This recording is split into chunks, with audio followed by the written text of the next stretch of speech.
तो एपिसोड 65 की स्टार्टिंग में हम देखते हैं कि ज़ोरो वहाँ से अचानक गायब हो जाता है और उनके बीच में आ जाता है और सभी उस पे गन तान देते हैं और उस पे गोलियां चलाने लगते हैं। पर ज़ोरो वहाँ से गायब हो जाता है और वो गोलियां उन लोगों को ही लग जाती है और वो मेयर बोलता है कि तुमसे एक तलवारबाज नहीं मारा जा रहा। तभी ज़ोरो उसके पीछे आ जाता है और उसे डरा देता है और वो उसे बोलता है कि क्या तुम सिर्फ एक ही ग्रेव बनाना चाहते हो। सारे उस पे गन तान देते हैं और मेयर उन्हें बोलता है कि तुम लोग गोलियां मत चलाना वरना मैं भी मारा जाऊंगा।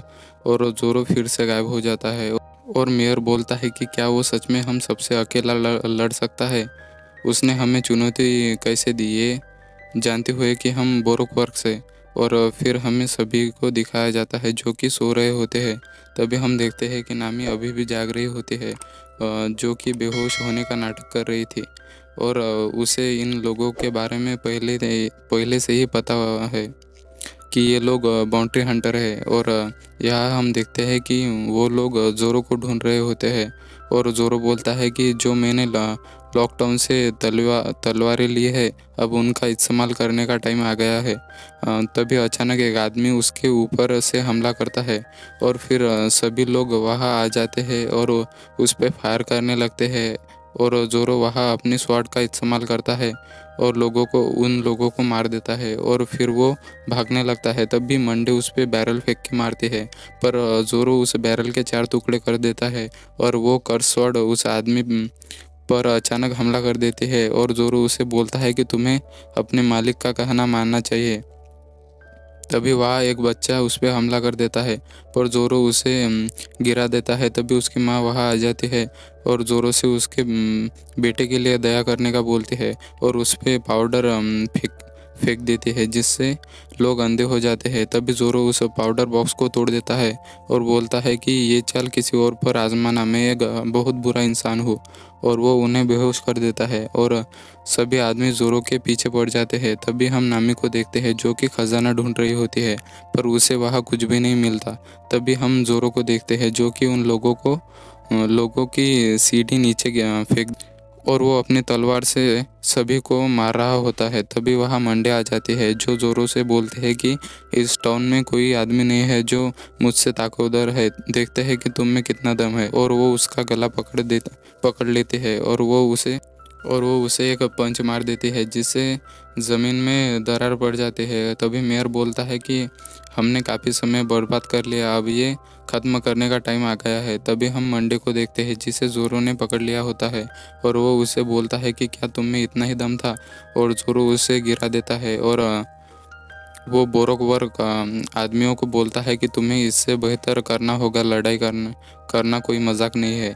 और मेयर और सभी टेंशन में आ जाते हैं और वो लोग बोलते हैं कि क्या इसने सच में मंडे को हरा दिया है, ये तो इम्पॉसिबल है। तभी वेनसडे बोलते हैं कि ज़रूर नेवी वालों से गलती हुई होगी, 30 मिलियन बेरीज की बाउंड्री इस आदमी के ऊपर होनी चाहिए थी। भला उस पागल आदमी पर 30 मिलियन की बाउंड्री क्यों रख दी। वेनसडे का मतलब लूफी से था।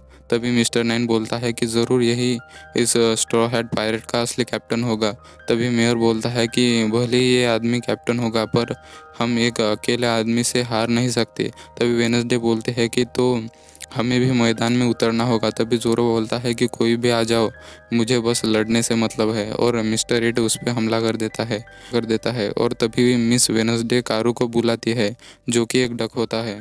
और वेनसडे कारू पर चढ़ जाती है और मिस्टर नाइन उस पर हमला कर देता है पर जोरो उसे एक ही हाथ से नीचे फेंक देता है। और जोरो बोलता है कि क्या कोई भी एक बेहतर लड़ाई वाला नहीं है। और वेनसडे उसे बोलते हैं कि वो मैं हूँ और वो उस पर परफ्यूम से हमला करने लगती है और वो जोरो को कमज़ोर कर देती है परफ्यूम की स्मेल से। और वो उस पर हमला कर देती है कारू पर बैठकर, पर कारू नीचे गिर जाती है और वो मेयर भी उस पर हमला करने लगता है पर जोरो वहाँ से बच के भाग जाता है। तभी मिस्टर नाइन उसे पकड़ लेता है और वो मिस्टर एट को जोरो पर हमला करने का बोलता है।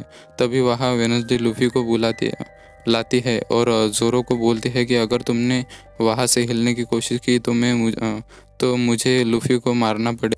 और मिस्टर एट उस पे हमला कर देता है, पर जोरो मिस्टर नाइन को बीच में खींच लेता है और वो हमला सीधा मिस्टर नाइन पर हो जाता है और जोरो मिस्टर नाइन को खींचता है और वेडनेसडे पर फेंक के मारता है और मिस्टर एट फिर से जोरो पर फायर करने लगता है, पर जोरो लूफी के पेट पर कूदता है और मिस्टर एट को शॉट के हमले से घायल कर देता है और वो गिर जाता है। तभी कुछ लोग वहाँ से जोरो से डर के भागने लगते हैं, पर तभी वहाँ मिस्टर फाइव और मिस वैलेंटाइन आ जाती है और उन लोगों पर हमला कर देते हैं।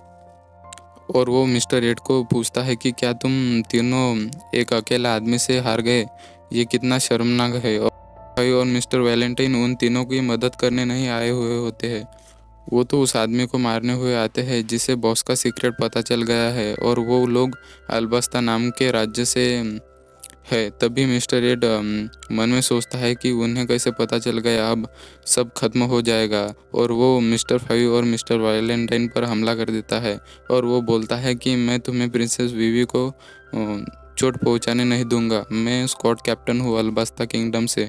और उसका असली नाम एगाराम होता है और वो हम देखते हैं कि उन दोनों को कुछ नहीं होता और वो उन्हें बोलते हैं कि हम तुम्हें मारने आए हैं बॉस के कहने पर। और नामी और जोरो ये सुन रहे होते हैं।